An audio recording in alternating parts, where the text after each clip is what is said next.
అటుగా ఇప్పటికే ఒక్కొక్క కార్పొరేషన్ వైజ్ గా కూడా వార్డుల వైజ్ గా కూడా రిజల్ట్స్ అందుతున్న పరిస్థితి ఓవరాల్ గా వరంగల్లో సిచ్యువేషన్ ఏ విధంగా ఉంది, ఎంతవరకు రీకౌంటింగ్ అనేది పూర్తి కాబోతుంది తెలుసుకునే ప్రయత్నం చేద్దాం. మా కరెస్పాండెంట్ కౌంటింగ్ పూర్తవుతుందని తెలుసుకునే ప్రయత్నం చేద్దాం. మా కరెస్పాండెంట్ ప్రశాంత్ లైవ్ లో సిద్ధంగా ఉన్నారు.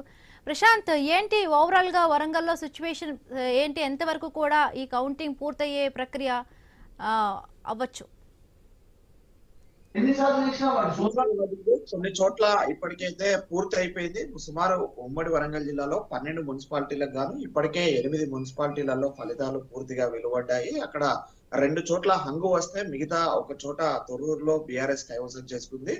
మిగతా 5 చోట్ల కాంగ్రెస్ అధికార పార్టీ క్లీన్ స్విప్ చేసినట్టయితే మనకు కనిపిస్తుంది. అదేవిధంగా ఆ ఫుల్ మెజారిటీ మార్కును దాటింది. అందులో అటు మలుగు, స్టేషన్ గన్పూర్, మరిపేడ, డోర్నకల్లు ఈ యొక్క 5 స్థానాలలో పూర్తి స్థాయిలో అధికార కాంగ్రెస్ పార్టీ కైవసం చేసుకుంటే, అటు జనగామ, మహబూబాబాద్ లో హంగు దిశగా ఉంది. అదేవిధంగా ఇటు కే సముద్రంలో టై అయింది. ఇద్దరు కూడా అటు బీఆర్ఎస్ కు 8, కాంగ్రెస్ కు 8 చెరో 8 స్థానాలు రావడంతో అయితే అక్కడ ఎక్సాఫిషియో ఓటు కీలకం కానుంది. మరోవైపు ఇటు తొర్రూరులో మాత్రము అధికార కాంగ్రెస్ పార్టీకి షాక్ ఇస్తూ ప్రతిపక్ష బీఆర్ఎస్ పార్టీ మాజీ మంత్రి ఎర్రబెల్లి దయాకర్ రావు ఇలాఖ అయినటువంటి తొర్రూరులో అటు బీఆర్ఎస్ పార్టీ అధికారం కైవసం చేసుకుంది.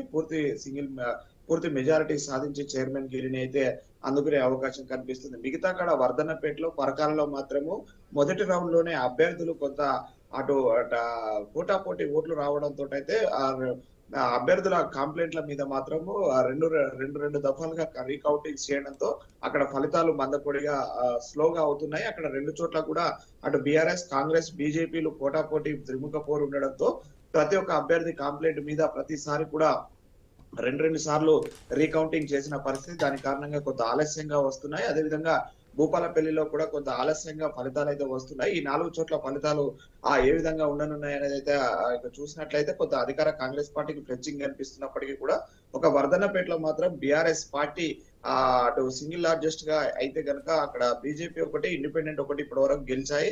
మిగతా ఒక చోట గనక బీఆర్ఎస్ గెలిస్తే అక్కడ కూడా బీఆర్ఎస్ పార్టీ అటు అధికారం కైవసం చైర్మన్ గిరి కైవసం చేసుకునే అవకాశం ఉంది. అయితే ఇంకొక 2 ఫలితాలు ఉన్నాయి. అందులో కాంగ్రెస్ లీడ్ లో ఉన్నట్టు తెలిసింది. ఒక 2 గనక కాంగ్రెస్ గెలిస్తే అటు అధికారం కాంగ్రెస్ వైపు వెళ్లే అవకాశం అయితే ఉంది. ఇది ప్రస్తుతానికైతే ఉమ్మడి వరంగల్ జిల్లాలో ఒకవైపు అదైతుంటే ఇటు హంగొచ్చిన మహబూబాబాద్, జనగామలో మాత్రం వింత పరిస్థితులు ఉన్నాయి. ఇండిపెండెంట్ గా గెలిచిన వారిని అటు అధికార కాంగ్రెస్ పార్టీ, ఇటు బీఆర్ఎస్ పార్టీ నేతలు అటు తమ వైపు రావాలని అటు ఆ ప్రలోభాలకు గురి చేస్తున్న పరిస్థితి అయితే ఉంది. కొన్ని చోట్ల కిడ్నాప్ కూడా ప్రయత్నం జరుగుతుంది. అయితే అధికార కాంగ్రెస్ పార్టీ వైపు వెళ్తారా లేదంటే బీఆర్ఎస్ వైపు వెళ్తారా అనేది మాత్రం కొంత సందిగ్ధంగా ఉన్నది. అటు మీడియా ముందుకు వచ్చి కూడా ఇండిపెండెంట్లు మాట్లాడుతున్నారు. మాకు చైర్మన్ ఇచ్చిన వారి వైపే మేము వెళ్తామని కూడా జనగామలో అటు ఒక డిమాండ్ ను కూడా 4 ఇండిపెండెంట్లు కలిసి పెట్టడం అయితే ఒక ఆలోచన విచిత్ర పరిస్థితి అయితే నెలకొంది. అయితే అటు వాళ్ళకు వైస్ చైర్మన్ ఇస్తారా, చైర్మన్ ఇస్తారా అనేది మాత్రం చూడాలి. జనగామలో అటు ఆ సింగిల్ లార్జెస్ట్ గా కాంగ్రెస్ పార్టీ ఉన్నప్పటికీ కూడా వాళ్ళ సిపిఎంలతో పాటు అటు కాంగ్రెస్ రెబల్స్ 3 గెలవడం వాళ్ళకు ఒక ఆశాజనకంగా ఉంది. అయితే అందులో నుంచే ఆ డిమాండ్ చైర్మన్ గిరి కోసం డిమాండ్ చేయడం అయితే అటు కాంగ్రెస్ అధికార పార్టీ దాన్ని ఏ విధంగా చూస్తుంది, వాళ్ళ డిమాండ్లను ఏ విధంగా నెరవేరుస్తుంది అనేది తెలుస్తుంది. మరోవైపు అటు మహబూబాద్ లో కూడా హంగే వచ్చింది. కానీ అటు కాంగ్రెస్ కూటమి ఉంది. కూటమిలో సిపిఐ, సిపిఎం చెరో 6 సీట్లు గెలిచింది.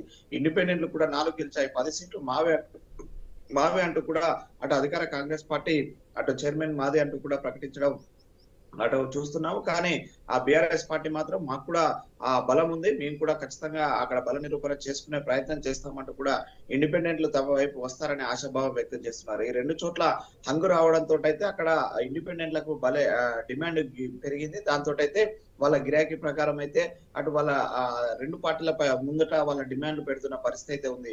ఇటు టై అయిన కే సముద్రాన్ని మరి ఎలా డీల్ చేస్తారనేది ఒకవైపు చూస్తుంటే మిగతా 5 చోట్లనైతే క్లియర్ మెజారిటీ తోటి అయితే కాంగ్రెస్ పార్టీ చైర్మన్లను దక్కించుకుంది. ఒక తొర్రూరు మినహా మిగతా 4 ఫలితాల కోసం అయితే వేచి చూస్తున్నారు. మరి కాసేపట్లను ఒక హాఫ్ అన్ అవర్ లో పూర్తి ఫలితాలు అయితే వెల్లడయ్యే అవకాశం ఉంది. Right, thank you Prashanth.